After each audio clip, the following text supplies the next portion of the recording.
All right, today might be classified as a villain arc episode. You guys can make that comment later after you're done hearing what I have to say. And also, this is kind of an open dialogue, so feel free to comment below, which I know I'm just asking for.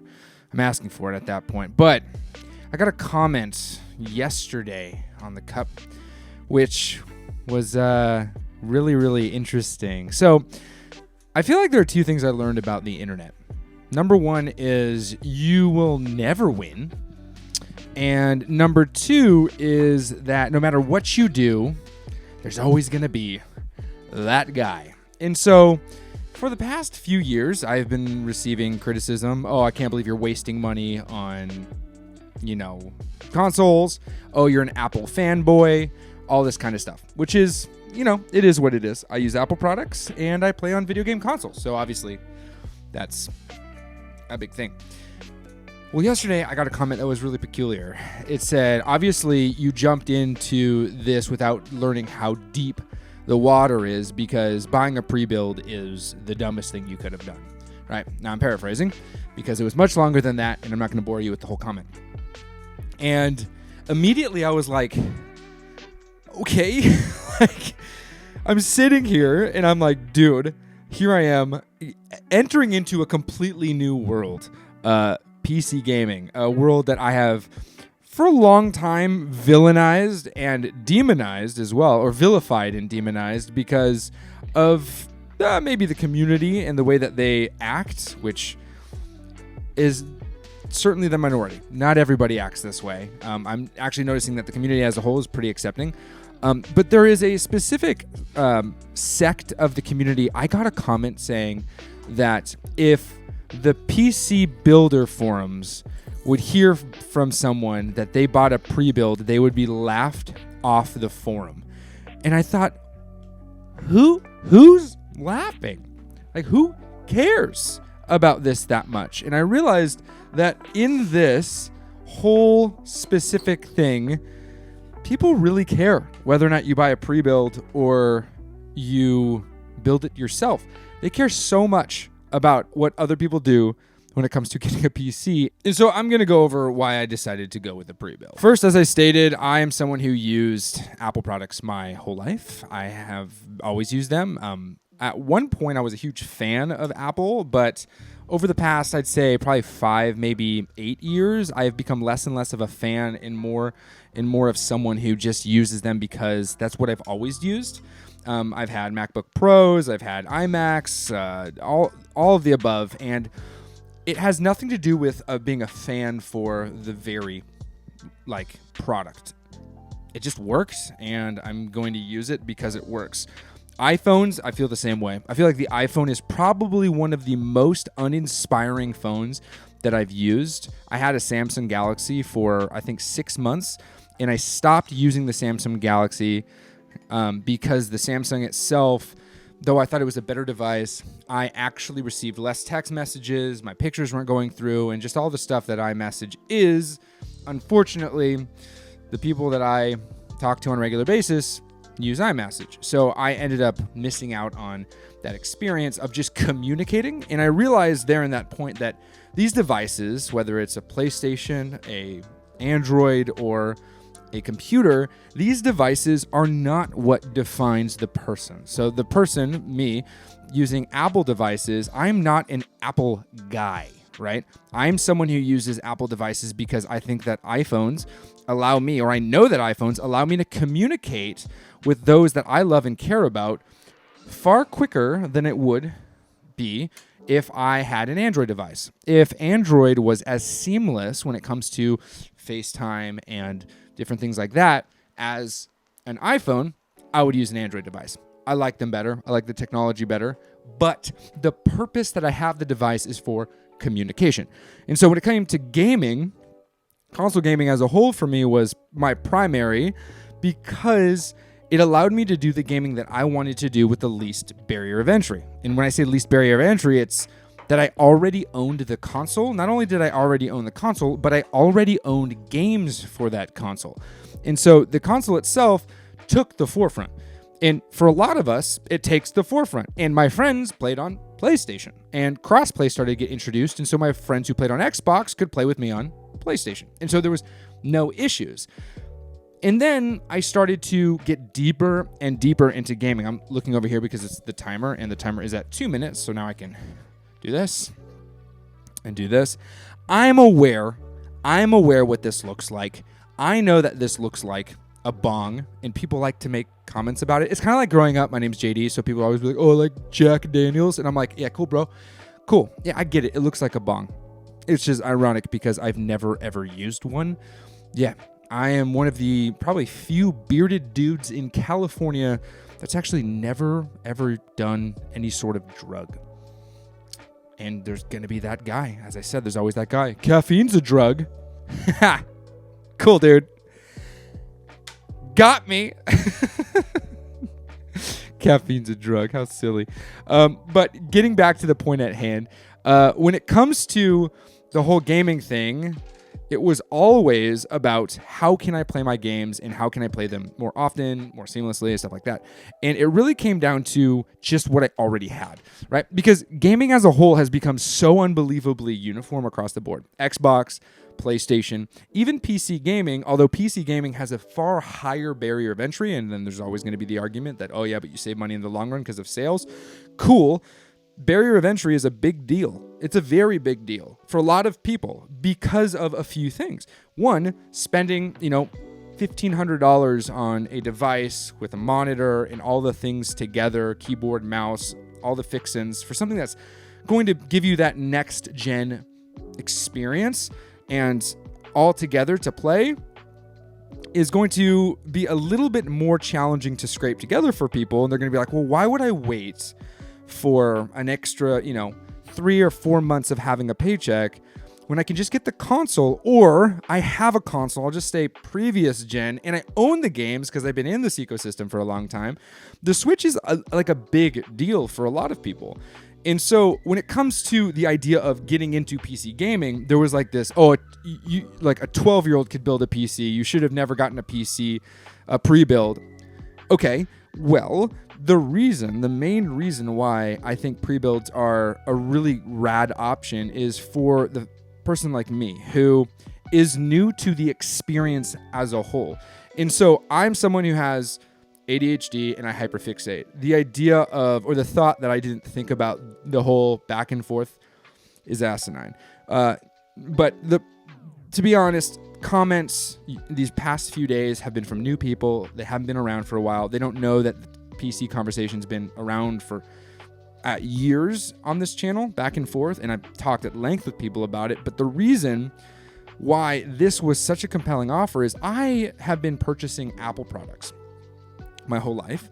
And with Apple products, I have been fortunate enough that when I upgrade, being a part of the program, spending a little extra money, using credit cards irresponsibly in some ways, I have always been able to get the maximum device, the highest end for the past probably 15 or 20 years. I worked at Apple when I got my last MacBook Pro.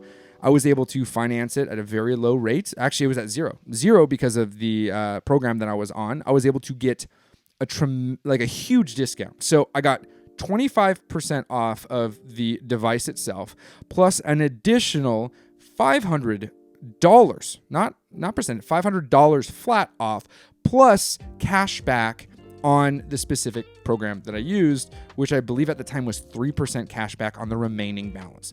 So I was able to purchase a top-of-the-line MacBook Pro for a very good price for a Mac product, right? There's always going to be, oh yeah, but you get the same on PC. Yeah, but Apple, okay? I was on Apple. Getting into gaming, for this transition to be worth it for me, I would have had to equate that experience, right? Also with Apple, there's something Apple Care. I'm able to walk into any Apple store, and with forewarning and a little bit of planned, like, hey, I'm going to come in to get this taken care of. Do you have time today? I will be able to get tech support from someone or hardware repair from someone. This is valuable for me as a busy person, a very busy person, as well as someone who has stress about the unknown. I know, getting into PC gaming and being stressed about the unknown, a bad combination. I get it. I'm not going to argue it's a bad combination. It is indeed a bad combination. But the PC that I chose to get, the pre-build I chose to get from Costco, mind you, which has a very, very easy return policy. Just experienced it today. Oh, by the way, that PC that I was having issues with the shipping, turned out there's like a known thing going around where people are purchasing the very PC I purchased because it has high-end parts. It has like a $150 motherboard, as well as the whatever, the MSI Supreme 4080 Super card, and 9th gen Ryzen, whatever, like the 7900, 9700, 9700. I don't remember, something like that. 9700X, 7900X, who knows? It has all that stuff in there, and when it has all that stuff in there, people take it. They're not taking the chip, but they're taking the other stuff. They're gutting it and putting cheaper things on there. I looked on this board. It had name-branded RAM. The last one didn't have name-branded RAM. It had the card, like all this stuff. Yeah, I was kind of vindicated in that moment. We're like, yeah, we're having issues. People are gutting these things and then trying to return them with crappy parts. And I was like, oh, whew, okay. I feel a little bit better that I'm not going crazy. But the board I have itself, everything's good.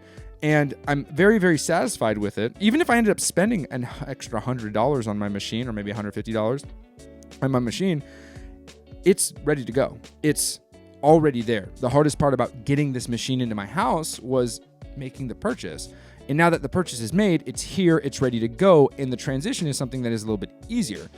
But the sentiment that building your own PC is the only way that you can game on PC, I think, is really... let's see. I've been accused of being passive-aggressive in the comment section, so I need to be more direct. Not passive-aggressive. So don't take this as passive-aggressive. It's lame. It's dumb. Is that direct? I hope it's not passive-aggressive. I don't mean to be... It's dumb. It is dumb for people to be like, you need to build your PC, otherwise you're not playing on PC properly. First off, who cares? Second off, see the first one, right? Like, this thing works great. I'm in it, dude. I'm in it, having fun. This is awesome. I'm very excited. It works swimmingly.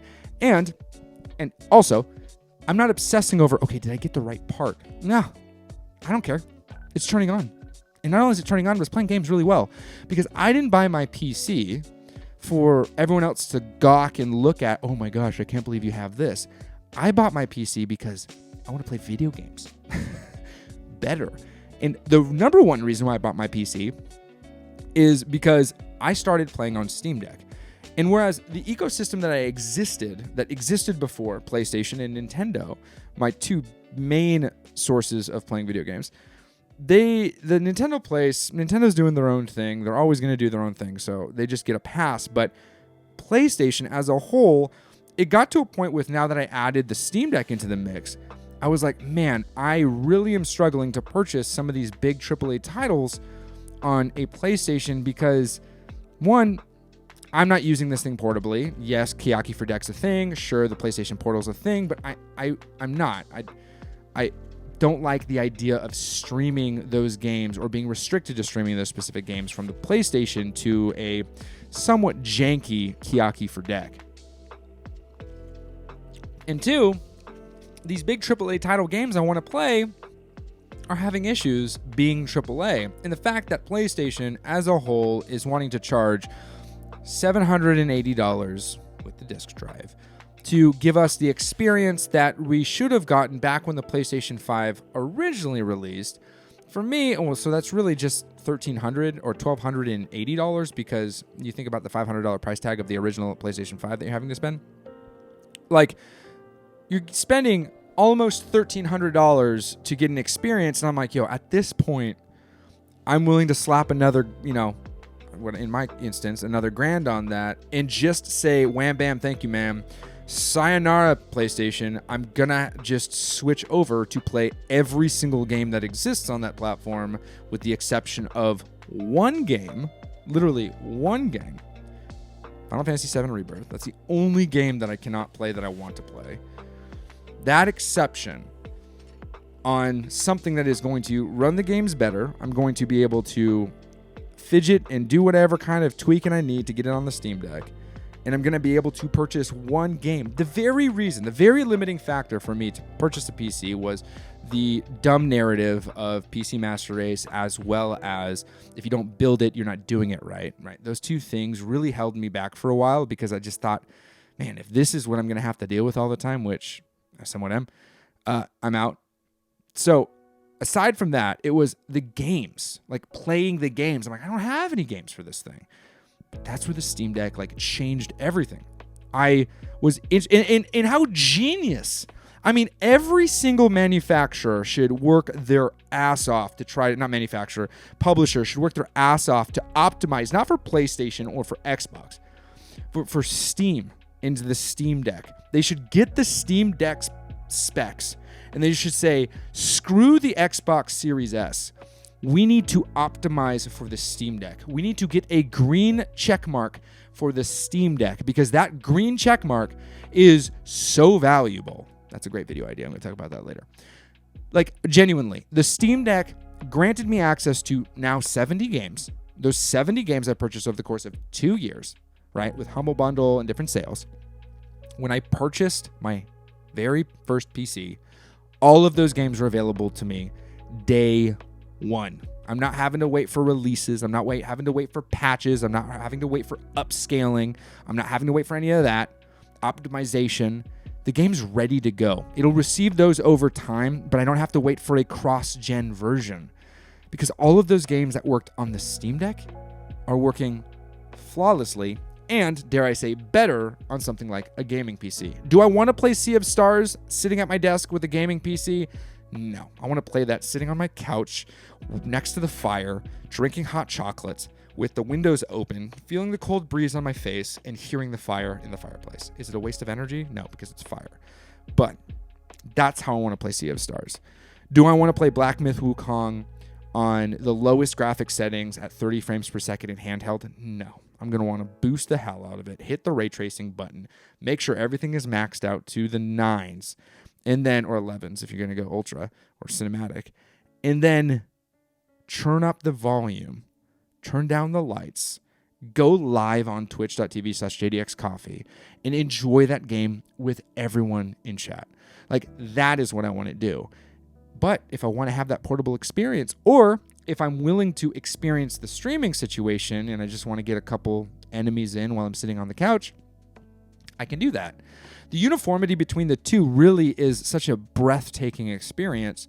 And for me, the biggest part of the reason why I got the pre-build versus building my own was it's an immediate warranty, because warranties are great. I don't want to have to deal with potential issues. I want to be able to, for as long as possible, be like, you deal with it. Because I want to spend as much time as I can creating really rad content, live streaming for you guys over on Twitch, as well as just playing video games. The obsession with what you have as the tool versus using the tool is similar. For those of you who know, this is going to be a deep cut to Angeal in Crisis Core. PlayStation game, but you can play it on Steam. Highly recommend the Steam Deck version. Such a great game. Angeal has the Buster Sword. The Buster Sword, Cloud's sword. It originally was given to Angeal. Angeal being one of the characters. Angeal has this sword, but never uses it, because he got it as a gift. He is afraid to use it because he doesn't want it to get rusted. He doesn't want it to get scratched. He doesn't want to use it. So he does everything in his power not to use the Buster Sword. You know, Cloud's huge sword. Until stuff happens in the story, not going to spoil it, it ends up getting used, and we realize that the powerful, symbolic, incredible thing that he had just so happens to be a badass tool to get a job done. What if we stopped looking at all of our gear as, look at the thing that I have, isn't it great? Look at my I don't even know what board this is by Audio-Technica. I don't even know. It has an automatic arm, by the way, and for all my audiophiles out there, you want to hear something else? Just unbelievably, terribly, villainous of me?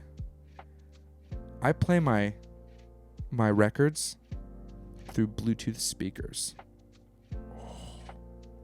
That's like pouring a hot latte over ice and saying, here's your iced latte. Yeah, let that sink in. I play my delicious, yummy audio from my record player over Bluetooth speakers. You want to know why I use vinyl? I use vinyl because of the process. I use vinyl because of the feeling that it is to take it off. I use vinyl because when I start the actual record itself, I don't skip songs. I go through the whole thing. I decide to sit and listen. Yes, even with Super Mario Brothers movie. I love that music. It's so good. Guys, it's a tool we use. That tool we use is meant to be used as a tool. Imagine if you purchased Snap-on hardware, right? Very good branded hardware to do socket wrenches, like a Snap-on set of socket wrenches, and you only bought it to look at it. You never used the socket wrenches for what they were intended to be used. For those of you who know what Snap-on is, shout out to you. For those of you who don't, it's just a really good it's good tools. They're good tools. At least their socket sets are really good. It'd be stupid.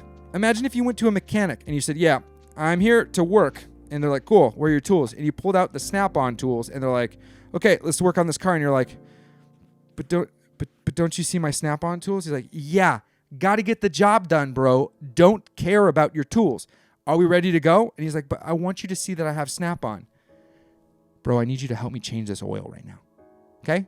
Can we just change the oil real quick? Cool, you got Snap-on and I have generic, whatever. Let's change the oil. Can we change the oil? That's how I feel about this. And I think that maybe it's because I'm new to PC gaming, but like what do you have in there? Did you make it yourself? Did you flash the BIOS yourself? Like, nah, dude. I pressed power and I played Black Myth Wukong with people on stream. Like, pretty tight. I'm sure building your own PC is really rewarding. And I'm not going to say it's never going to happen. But like, it's there. I got everything. It's good to go. I push a button and I can play video games.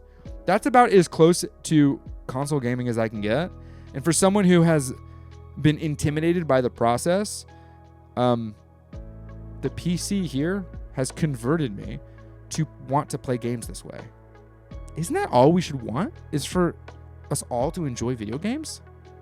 So if you found this to be offensive, villainous, cool. Like, how do I not be passive aggressive?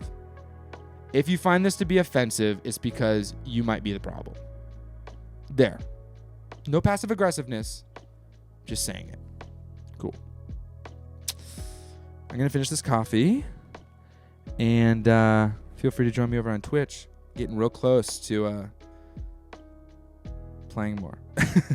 Yeah, I mean, we're kind of getting close to the plan. 75 people watching at the same time. We're like halfway there. But you can help get more. Okay, I'm rambling at this point. Someone call it waffling. Waffles are great. French toast is best. Fight me. All right. Play more. Be kind. See ya.